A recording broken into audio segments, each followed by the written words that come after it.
City channel है गौतम जी का ये भी लगा देना वहाँ जो बाबा साहेब अम्बेडकर जी, माता रमाबाई जी, रामपुर वर्मा जी, जगदेव बाबू कुशवाहा जी, ललित सिंह यादव जी, संतगाड़ के बाबा, मान्यवर कांसीराम साहब, बुद्धप्रिय मौर्य जी और तमाम समाज के महापुरुषों के चरणों में नमन करते हुए मैं आदरणीय भिक्खु संघ और सभी साथियों को क्रांतिकारी जय भीम करता हूं, विनम्र नमो बुद्धाय करता हूं। साथियों, आपको पता होगा कि जब भारत में अंग्रेजों का शासन था, अंग्रेजों के शासन में एक अंग्रेज इतिहासकार थे अलेक्जेंडर कनिंघम। उन्होंने जब फाइयान ह्वेनसांग और इत्सिंग इन सब के द्वारा जो बौद्ध साहित्य लिखा गया, बौद्ध इतिहास खोज के जो लिखा, उसको पढ़ने के बाद उन्होंने भारत में पूरे बौद्ध विरासत को खोजना शुरू किया। और उस खुदाई में आप चूंकि सब जानते हैं, तथागत गौतम बुद्ध लगभग अब से 2600 साल पहले हुए और इसी महाबोधि महाविहार जहां स्थित है बौद्ध गया में, यहां उनको ज्ञान की प्राप्ति हुई थी। सम्राट अशोक ने उनकी याद में वहीं पर महाबोधि महाविहार का निर्माण कराया था। लेकिन समय के साथ साथ रेत मिट्टी चढ़ती गई और वो नीचे दब गया। लेकिन आपको पता है कि चीनी यात्री फाइयान ह्वेनसांग, इत्सिंग ये भारत में आए थे। इन्होंने अलग अलग समय पर अलग अलग काल में आए और इन्होंने पूरे भारत का भ्रमण किया और बौद्ध साहित्य को जितना हो सका उतने बौद्ध साहित्य को वो लोग चाइना के अंदर लेकर गए। भैया डिस्टर्ब कर रहे हैं लोग, डिस्टर्ब ना करें प्लीज। हाँ भाई, हेलो भैया, जरा बात मत करो, थोड़ा सुनिए, डिस्टर्ब हो रहा है आपका। चुप हो जाओ सारे। तो आप सबको पता है कि वो जो साहित्य जो जला दिया गया, जो ब्राह्मणों ने 84,000 बौद्ध मठ तुड़वाए, बौद्ध स्तूपों को ध्वस्त किया, शिलालेखों को ध्वस्त किया, हजारों बौद्ध भिक्षुओं की हत्या कराई। लेकिन समय के साथ साथ मिट्टी के अंदर वो बौद्ध विरासतें नीचे दब गई। लेकिन जब अंग्रेजों का शासन आया और वो सारा साहित्य, बौद्ध साहित्य जो भारत से खत्म कर दिया गया था, वो बौद्ध साहित्य चीनी यात्रियों के द्वारा सुरक्षित रखा गया तिब्बत के अंदर, चाइना के अंदर। और उसका अध्ययन करने के बाद अलेक्जेंडर कनिंघम जी ने जब भारत में उस विरासत को खोजना शुरू किया तो जगह जगह बुद्ध के अवशेष निकलने शुरू हो गए। और इस बिहार की धरती बौद्ध गया के अंदर यह महाबोधि टेम्पल मिला। लेकिन मिलने के बाद वहां पर भी ब्राह्मणों ने कब्जा कर लिया। श्रीलंका से आपको सबको पता होगा, श्रीलंका से क्या नाम था उनका, अनागारिक धम्मपाल, वो आए और उन्होंने वहां उसको ब्राह्मणों से मुक्त करके, चूंकि वो बौद्ध विरासत है, बौद्धों को सौंपने के लिए आंदोलन चलाया। उस आंदोलन में ये 1891 की बात है, 1891 की बात है। उस आंदोलन में उनके ऊपर हमले हुए, 40 लोगों ने आके हमला कर दिया। जो बौद्ध लोग वहां धरना कर रहे थे, कईयों को चोटें आई, अनागरिक धम्मपाल जी को भी चोट आई। उसके अंदर मुकदमा भी दर्ज हुआ। यह आंदोलन चलता रहा। 1922 के अंदर कांग्रेस का एक सम्मेलन हुआ, अधिवेशन हुआ। कांग्रेस के उस सम्मेलन में जब इसकी डिमांड उठी महाबोधि टेम्पल की मुक्ति की, तो उन्होंने राजेंद्र प्रसाद जी के नेतृत्व में कमेटी का गठन किया। उस कमेटी में जाकर उसकी पूरी जांच पड़ताल की। लेकिन चूंकि उसके अंदर, कमेटी के अंदर बौद्धों का प्रतिनिधित्व नहीं था, तो वो रिपोर्ट उनके फेवर में बना दी गई जिसका भरपूर विरोध किया गया। लेकिन उसके बाद भारत की सरकार ने अंग्रेजों से आज़ाद होने के तुरंत बाद 1949 में Mahabodhi temple management committee act 1949 ये एक्ट बनाया और उस एक्ट के अंदर ये व्यवस्था की कि इसके 8 सदस्य होंगे, 4 सदस्य ब्राह्मण होंगे, 4 सदस्य बौद्ध होंगे और उसका चेयरमैन वहां का डीएम होगा। और उसमें भी यह था कि वो डीएम हिंदू होना चाहिए। तो ये लड़ाई चलती रही, अलग अलग समय पर चलती रही। 1992 में फिर ये लड़ाई बहुत बड़ी हो गई और इसी जंतर मंतर पर जापान के भिक्खु बनते सुरई ससाई जी, जो नागपुर के अंदर इंदौरा में बौद्ध विहार में हैं, अब काफी वृद्ध हो गए हैं, उन्होंने 1992 में बहुत बड़ा आंदोलन दिल्ली के अंदर चलाया और हम लोग उस आंदोलन में लगातार शरीक रहे। 6-7 महीने तक यह धरना चलता रहा और उस वक्त लालू प्रसाद यादव मुख्यमंत्री हुआ करते थे बिहार के। वो भी यह धरना स्थल पर आए और उन्होंने भी प्रॉमिस किया कि हम इसका समाधान करेंगे।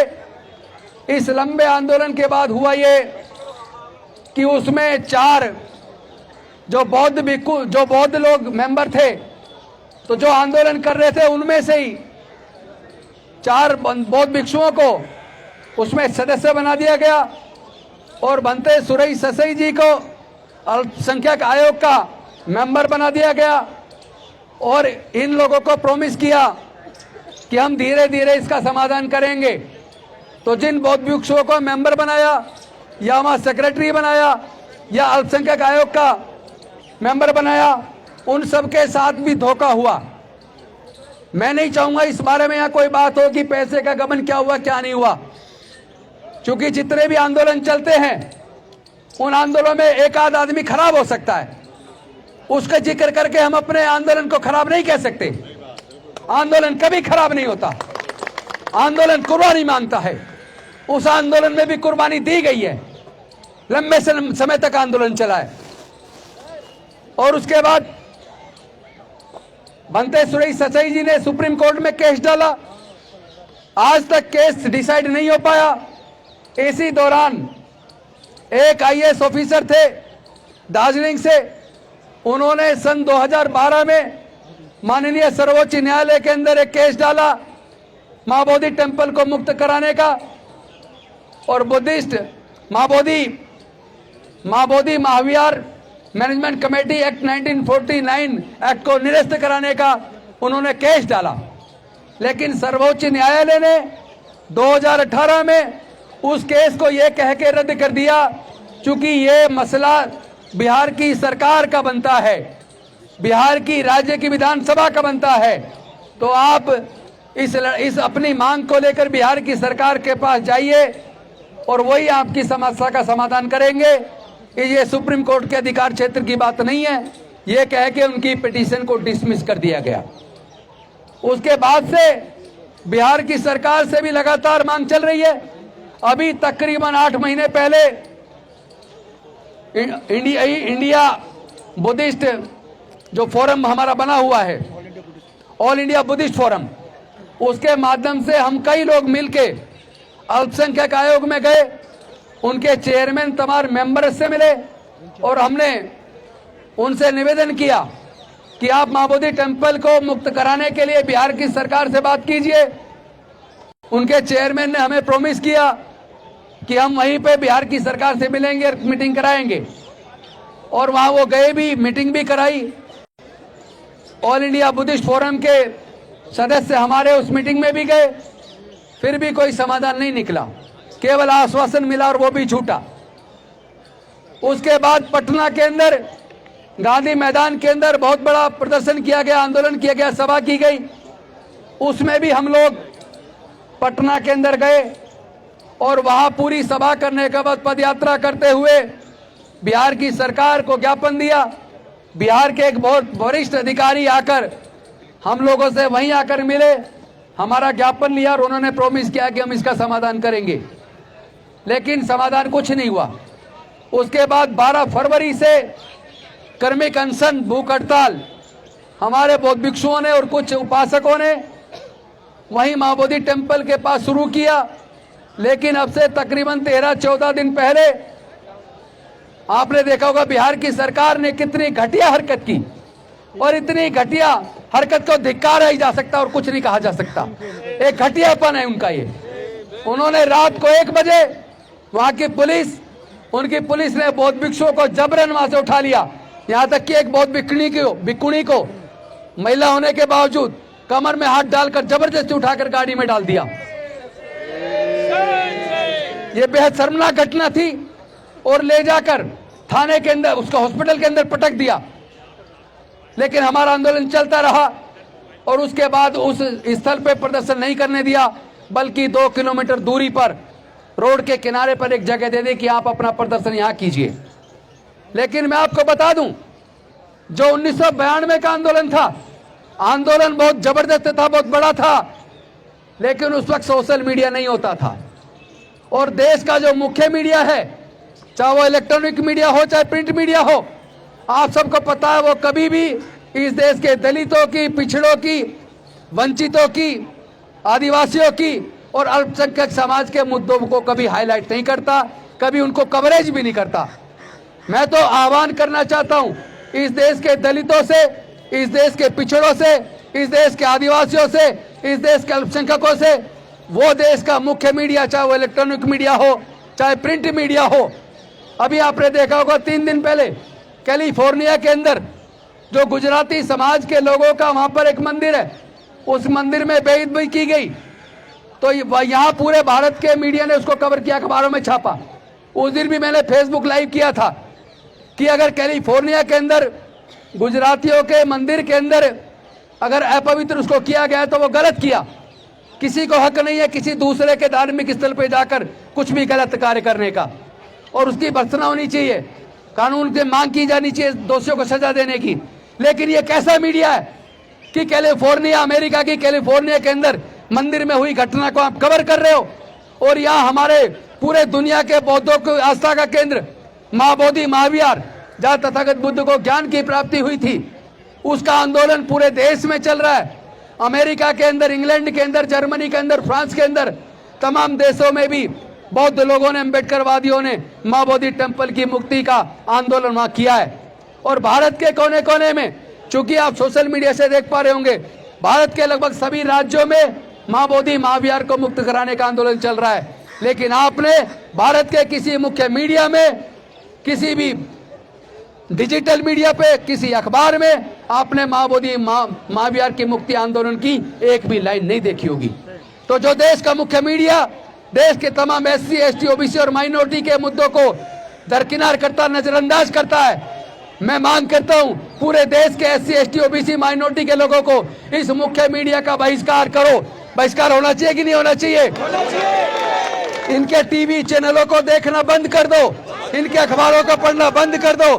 जितने हमारे बहुजन समाज के यूट्यूबर्स हैं जो समाज के सारे मुद्दों को उठा रहे हैं, हमें चाहिए कि हम अपने यूट्यूबर्स को प्रमोट करें, इनके सबके यूट्यूब को, चैनलों को देखें, जो भी आर्थिक मदद दे सकते हैं वो भी दें, क्योंकि आर्थिक पैसे के अभाव में हमारे ये सारे चैनल बेचारे दम तोड़ रहे हैं। और मैं एक और बात बता दूं, और मैंने ये संकल्प भी ले लिया है, और मैंने नहीं, क्योंकि ये केवल मेरा आंदोलन नहीं है, इतिहास गवाह है, भारत में जितने अनुसूचित जाति, जनजाति और पिछड़े वर्ग के लोग हैं, वो लोग अपना इतिहास पढ़ लें, क्योंकि जो लोग अपना इतिहास नहीं जानते वो कभी इतिहास नहीं बना सकते। वो अपना इतिहास पढ़ लें। उनके पूर्वज बौद्ध थे, उनके पूर्वज बौद्ध थे, तमाम देश के दलितों के पूर्वज बौद्ध हैं, तमाम आदिवासियों के पूर्वज बौद्ध हैं, तमाम पिछड़े समाज, पिछड़े वर्गों के पूर्वज बौद्ध हैं, और अल्पसंख्यक समाज के भी 90% लोगों के पूर्वज बौद्ध हैं। क्योंकि उन्होंने जाति के उन्मूलन की वजह से, जाति के उन्मूलन की वजह से उन्होंने इस धर्म को छोड़कर कुछ लोग सिख बन गए, कुछ लोग ईसाई बन गए, कुछ लोग मुस्लिम बन गए।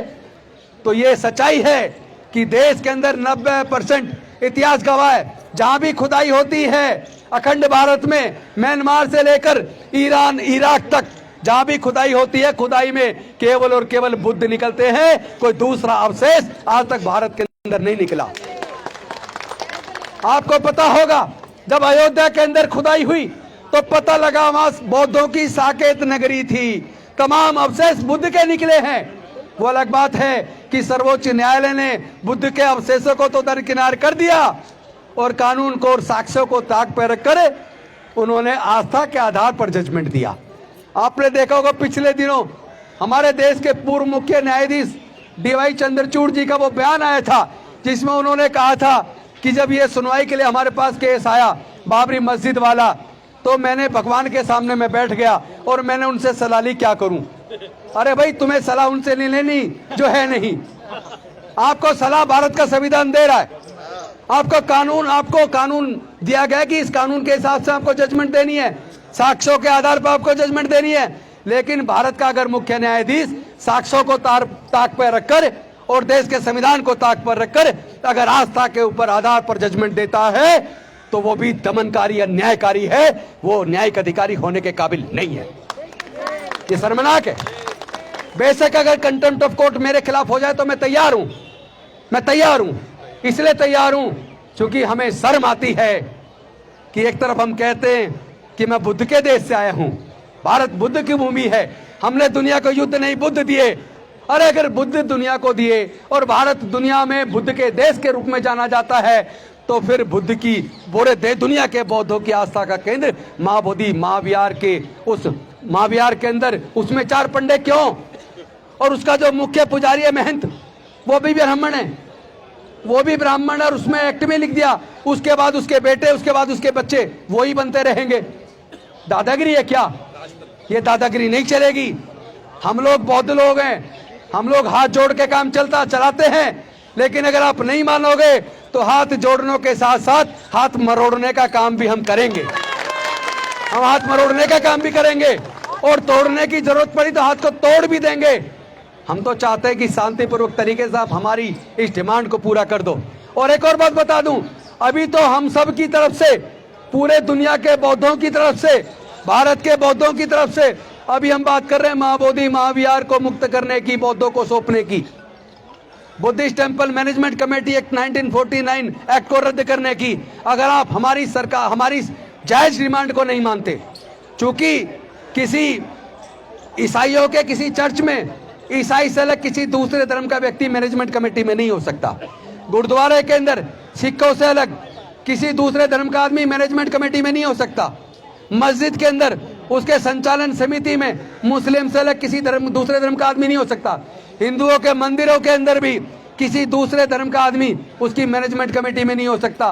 तो फिर हमारे महाबोधि महाविहार के एक्ट मैनेजमेंट कमेटी के अंदर चार पंडे क्यों?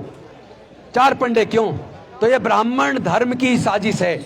और मैं निवेदन करता हूं भंते जी आपसे भी, बाकी लोगों से भी, आप हिंदू धर्म बोलना बंद करो। अभी हमारे बहुत लोग वहां हैं, उनको उनका इतिहास याद दिला के सबको बौद्ध बनाना है, सबको वापस घर वापसी करवानी है, सबकी घर वापसी करानी है। अपने सांस्कृतिक विरासत, अपने पूर्वजों की सांस्कृतिक विरासत को एक एक को खोज के निकालेंगे, हम छोड़ने वाले नहीं है। अभी हमारी लड़ाई महाबोधि महाविहार की है। हम डिमांड कर रहे हैं, हाथ जोड़ के डिमांड कर रहे हैं बिहार की सरकार से भी और केंद्र की सरकार से भी, आप महाबोधि महाविहार को तुरंत मुक्त करिए। अगर नहीं करोगे तो हम आपको याद दिलाते हैं जिन विवेकानंद जी के फाउंडेशन से सलाह लेके आप केंद्र की सरकार चला रहे हो, जिस विवेकानंद का आप एबीवीपी, आप अपना छात्र इकाई चलाते हैं, उन्हीं विवेकानंद जी ने अपने जो राइटिंग लिखी है उसके 7वें वॉल्यूम के अंदर लिखा है कि भारत में बहुत सारे बौद्ध मंदिरों को कब्जा करके ये ब्राह्मण मंदिर बनाए गए। उन्हीं के 7वें वॉल्यूम में लिखा हुआ है जगन्नाथपुरी का जो मंदिर है वो बौद्ध मंदिर है, उन्होंने खुद लिखा है, स्वामी विवेकानंद जी ने। और इतिहास गवाह है, जितने भी पुराने मंदिर जो 500 साल से पहले के बने हुए हैं, आप उनके अंदर जितनी मूर्तियां हैं उसका श्रृंगार उतारकर, उनका श्रृंगार गहने उतार कर देखिए तो उसके अंदर केवल और केवल बुद्ध निकलेंगे। ये हमारा दावा है, केवल बुद्ध निकलेंगे। तो हमारी लड़ाई अभी केवल महाबोधि टेम्पल की है, लेकिन अगर आप नहीं माने तो फिर जहां जहां कब्जे सारे मुक्त कराने की लड़ाई चलेगी। और ये आंदोलन मैं आपको बता दूं भंते जी, बेशक 92 का आंदोलन कुछ साल के बाद किसी भी वजह से बंद हो गया हो, लेकिन इस बार लड़ाई लंबी है, हमें भी पता है वो बेवकूफ बना रहे हैं। क्योंकि बिहार की सरकार, आपको पता होना चाहिए, वहां भी सत्र चल रहा है बिहार का। और इस बार पहली बार खुशी की बात है, 1 नहीं 2 नहीं 3 नहीं, कई हमारे विधायकों ने, जिसमें SC के भी, ST के भी, OBC के भी विधायकों ने महाबोधि महाविहार को मुक्त कराने की लड़ाई वहां बिहार की विधानसभा के अंदर भी उठाई है। और इस बार संसद सत्र चल रहा है, हमारे साथी भाई चंद्रशेखर ने भी उठाई है और मेरी सांसदों से बात हुई है, अभी सत्र बाकी है। लगातार अब संसद के अंदर भी महाबोधि महाविहार की मुक्ति की लड़ाई लड़ी जाएगी, वहां भी हमारे सांसद आवाज उठाएंगे, उसकी भी तैयारी चल रही है, आप चिंता मत कीजिए। दूसरी बात, चूंकि लड़ाई लंबी है, UNO भी जाने की तैयारी है और सुप्रीम कोर्ट को भी हम बताएंगे, हम सुप्रीम कोर्ट को भी बताएंगे कि अगर आप न्याय नहीं करोगे तो आपके ऊपर से इस देश के लोगों का भरोसा उठ जाएगा। हम नहीं चाहते कि इस देश के न्यायालयों से देश के लोगों का भरोसा उठे। लेकिन बौद्ध लोग भारत में 90% हैं, अभी आंकड़ों के अंदर 1% के आसपास हैं, लेकिन बौद्ध को मानने वाले लोग करोड़ों लोग हैं। और इतिहास बताता है तमाम SC ST OBC और 90% माइनॉरिटीज के पूर्वज बौद्ध थे, तो वो सारे घर वापसी तो करेंगे। अभी आप सोच रहे हो संख्या कम है, इग्नोर कर दो, मत सुनो। और मैं चूंकि सरकार में मंत्री रहा हूं तो मैं जानता हूं, सरकारों की आदत होती है जब कोई डिमांड चलती है, आंदोलन चलता है, सबसे पहले उसको इग्नोर किया जाता है। तो इग्नोर ये हमें करते आ रहे हैं, एक से एक इनका एक एजेंडा पूरा हो गया इग्नोर करने वाला।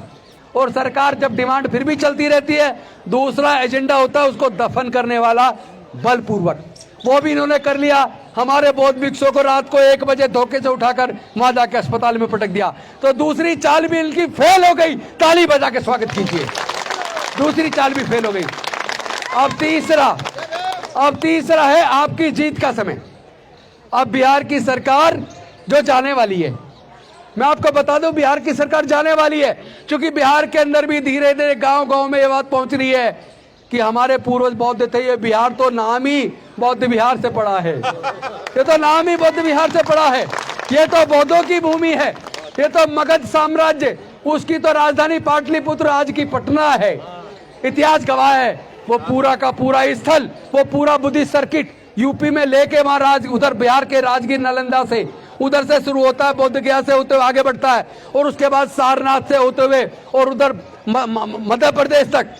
आप सब जानते हो इतना बड़ा क्षेत्र। और आपको याद होगा जब अमेरिका और तालिबान के अंदर अफगानिस्तान के बीच में युद्ध हुआ था, तो तालिबानियों ने वहां अफगानिस्तान के अंदर सिला के अंदर कितनी बड़ी बुद्ध की प्रतिमा को तोपों से तोड़ा था, महीने भर तक तोप के गोले छोड़े गए, उसके बाद भी कुछ थोड़ा सा तोड़ पाए, आज भी वो बुद्ध की मूर्ति वहां विराजमान है।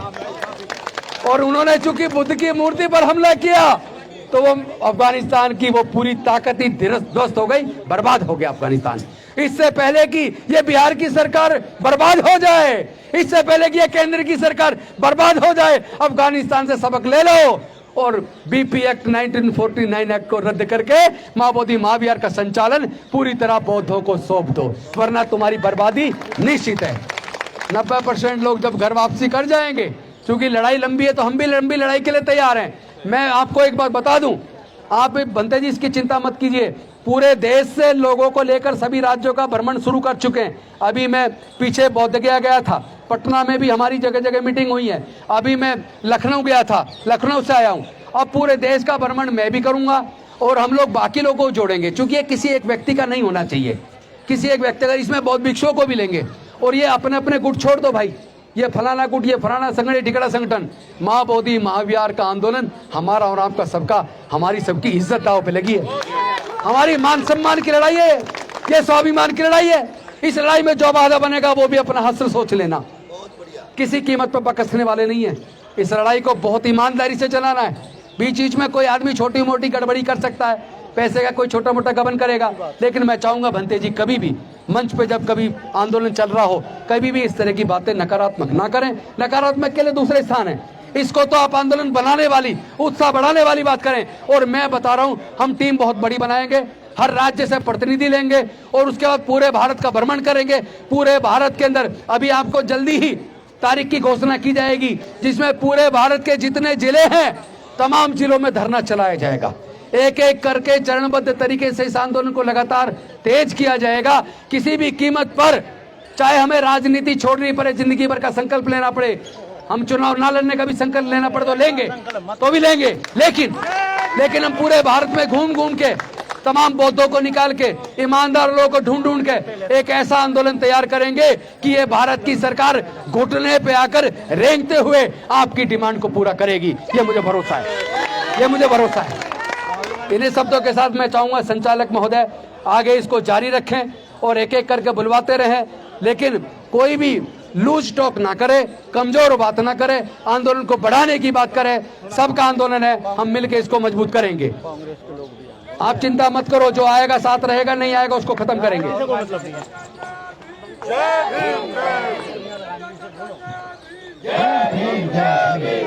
देखिए, ये हमारा कोई राजनीतिक आंदोलन नहीं है, ये हमारा राजनीतिक आंदोलन नहीं है, ये हमारा धार्मिक और सामाजिक आंदोलन